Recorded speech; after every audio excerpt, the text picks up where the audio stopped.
God has blessed me with kingdom boldness to speak His word and to stand, and having done all to stand. I believe God. I believe that God was in the beginning, and in the beginning, God established marriage.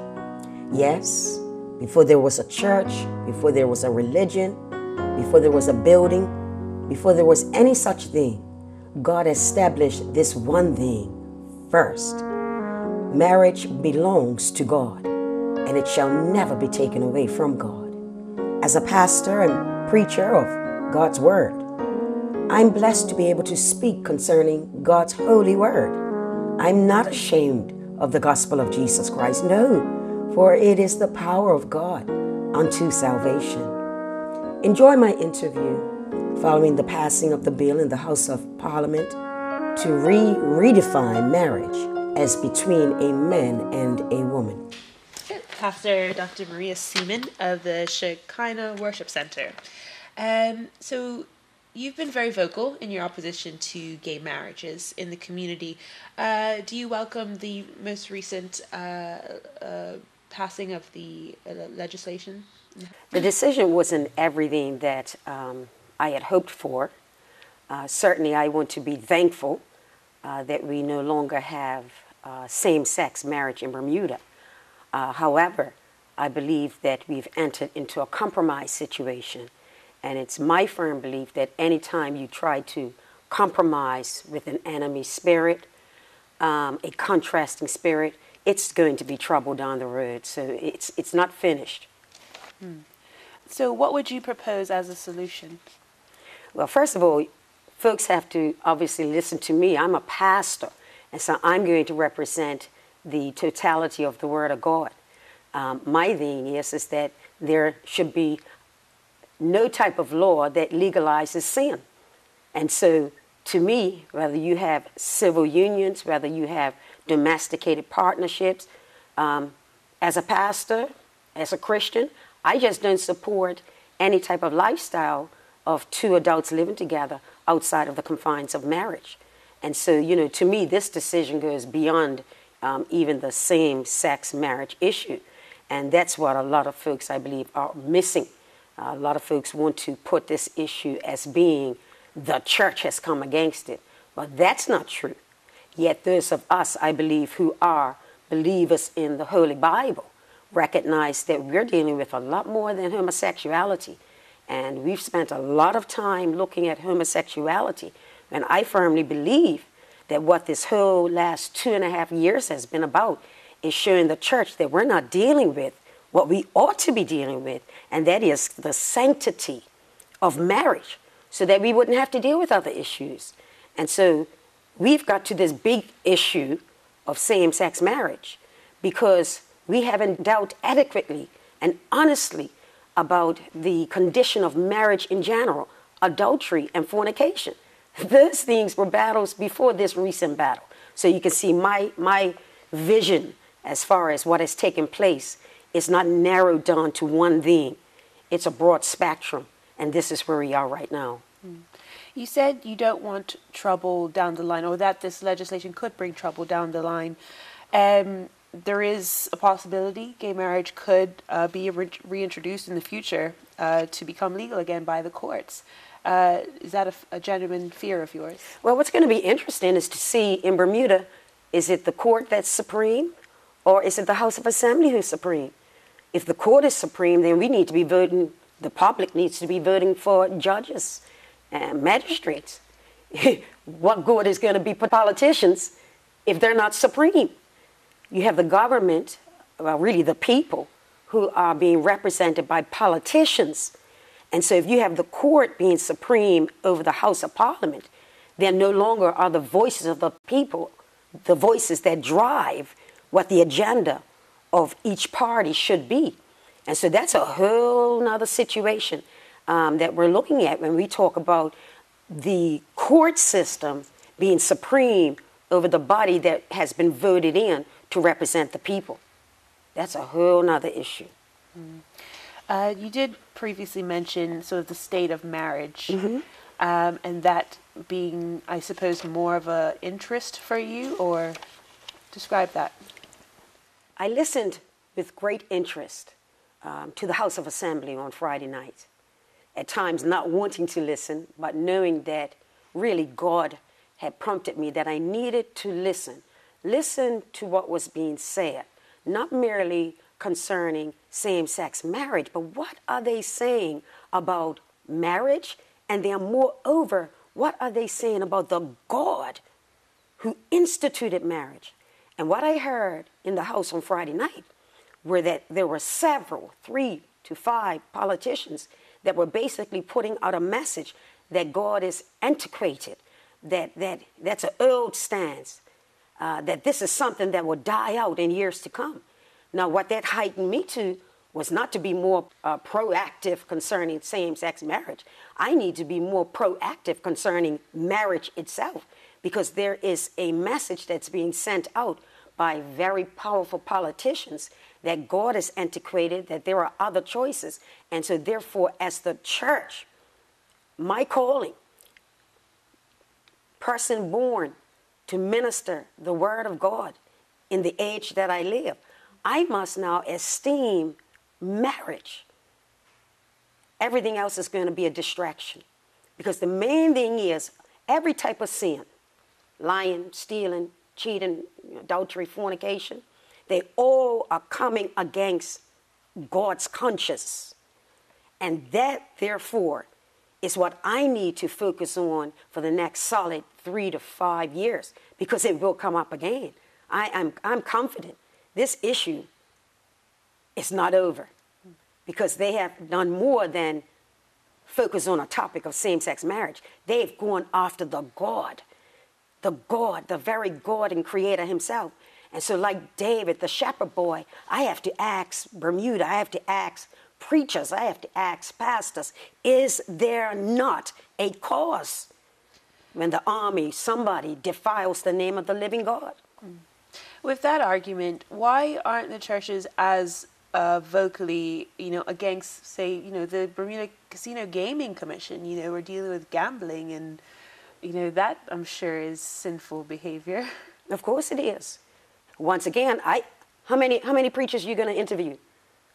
You certainly call on me. I have no problem. What is the message there? Pastors are not willing to speak out.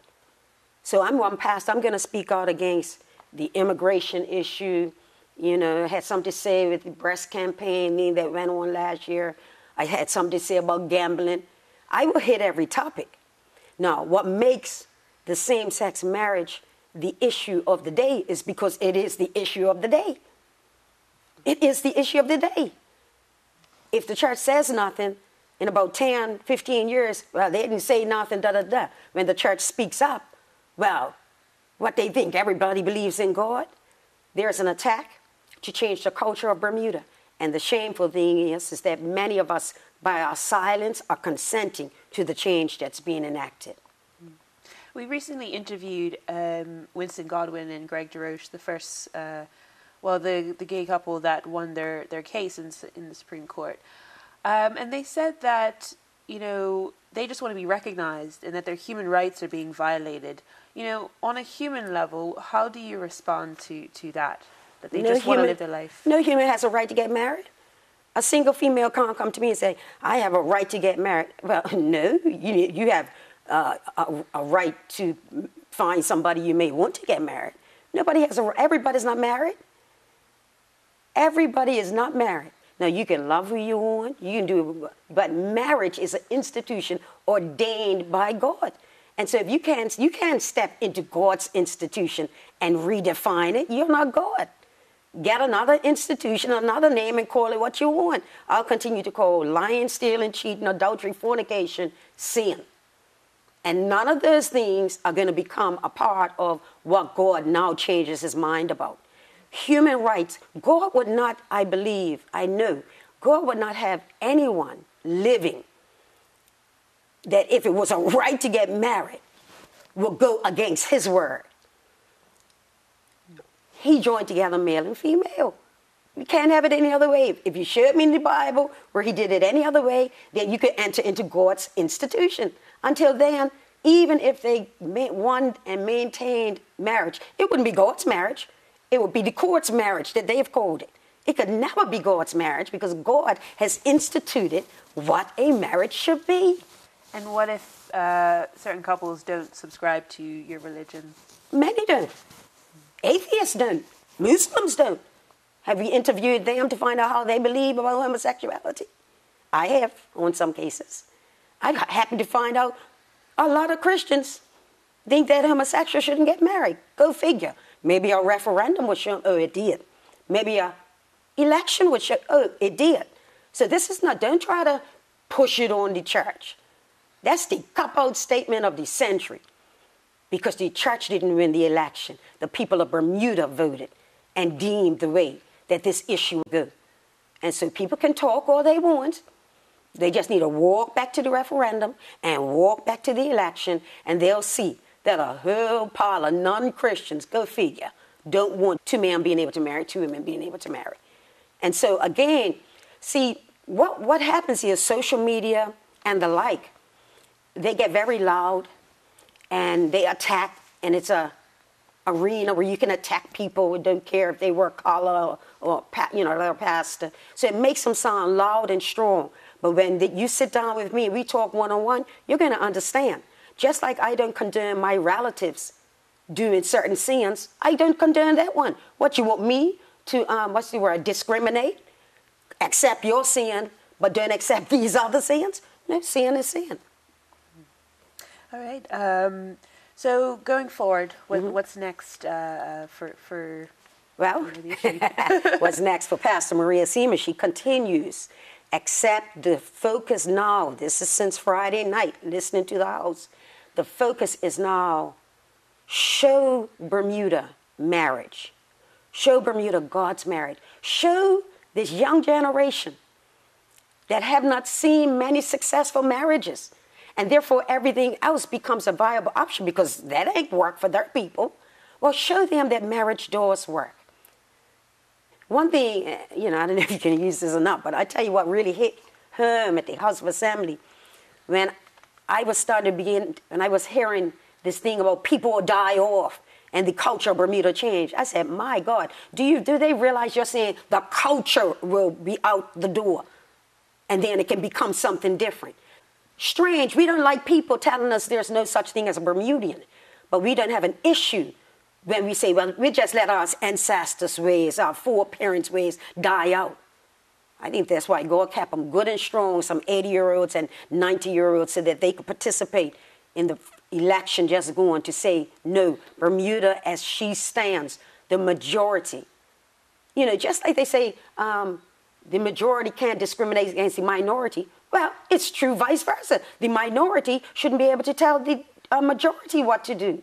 We've had a fair election that has stated by the people of Bermuda what they deem to be acceptable and should be the community of Bermuda, the society of Bermuda.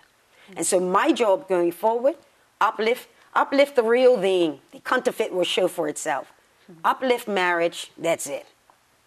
Now, as we know, preserved marriage fell into controversy with a suspected pastor who may or may not have committed some criminal acts. A lot have been swirling around on social media. Do you stand against what was alleged, or what are your thoughts? My thoughts are this. First of all, I sit here as pastor of Shekinah Worship Center, not as a member of preserved marriage. Secondly, anybody who breaks a law, anybody who sins, there will be consequences. If it's me, it's going to be consequences. What's the big deal? Look at me. What somebody else does is not a reflection on the cause, on God, or who I am. Deal with it. Get it dealt with. Meanwhile, I'm going to uplift marriage. That's what Bermuda wants. It will not rise and fall on one. The gospel of Jesus Christ, the word of God, never rises or falls on one person, because like David we can fall, like Samson we can fall, strong people. So let's not focus our future on someone who may have fallen, whatever the case, that the law will not let the courts deal with that. See, when you break the law, let the courts deal with that. Meanwhile, Seaman will continue to be steadfast as she was before the drama, during the drama, and after the drama. Anything else you'd like to add? It's been wonderful being interviewed by you. My pleasure. Just this. Let me just tidy it up here and say that, and I want to make this clear. As a pastor, this is going to sound so like fairy tale. I really want everyone to go to heaven. And so the worst thing that I could do is justify any sin that will cause people to go to hell. That's a powerful thought that saddles me.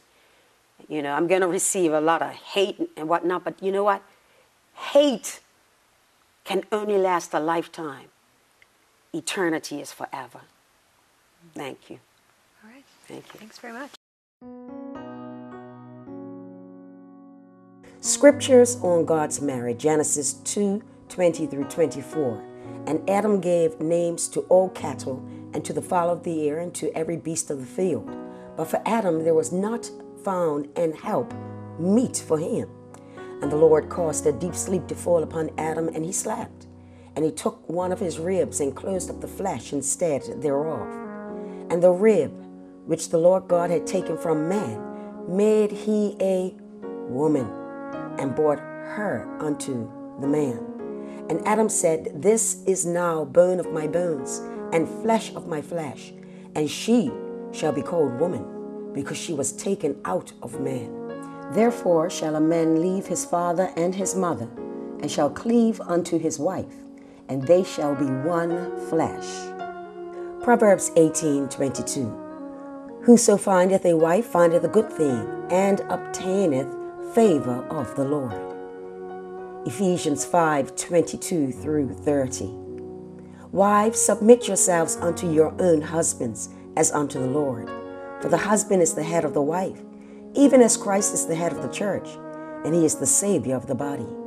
Therefore, as the church is subject unto Christ, so let wives be to their own husbands in everything. Husbands, love your wives, even as Christ also loved the church, and gave himself for it, that he might sanctify and cleanse it with the washing of water by the word, that he might present it to himself a glorious church, not having spot or wrinkle or any such thing, but that it should be holy and without blemish. So ought man to love their wives as their own bodies. He that loveth his wife loveth himself. For no man ever yet hateth his own flesh, but nourisheth and cherisheth it, even as the Lord the church. For we are members of his body, of his flesh, and of his bones. Hebrews 13:4. Marriage is honorable in all, and the bed undefiled. But whoremongers and adulterers God will judge. Here are some quotes about marriage. Martin Luther said, God has set the type of marriage everywhere throughout creation. Every creature seeks its perfection in another. The very heavens and earth picture it to us. David Jeremiah, the man who loves his wife above all else on earth gains the freedom and power to pursue other noble but lesser loves. Thomas Adams, as God by creation made two of one, so again by marriage he made one of two. Tim Keller, men, you'll never be a good groom to your wife unless you're first a good bride to Jesus. William Tyndale, marriage was ordained for a remedy and to increase the world, and for the man to help the woman, and the woman the man, with all love and kindness. John Selden, the happiness of married life depends upon making small sacrifices with readiness and cheerfulness. Tim Keller, in contrast to our culture, the Bible teaches that the essence of marriage is a sacrificial commitment to the good of the other. That means that love is more fundamentally action than emotion. Francis Chan, we are here to love, not much else matters. Proverbs 12:4, an excellent wife is the crown of her husband. Martin Luther, there is no more lovely, friendly, or charming relationship, communion, or company than a good marriage. Bermuda, be encouraged as we seek to lift up marriage, for marriage is of God. A happy marriage is about three things: memories of togetherness, forgiveness of mistakes, and a promise to never give up on each other.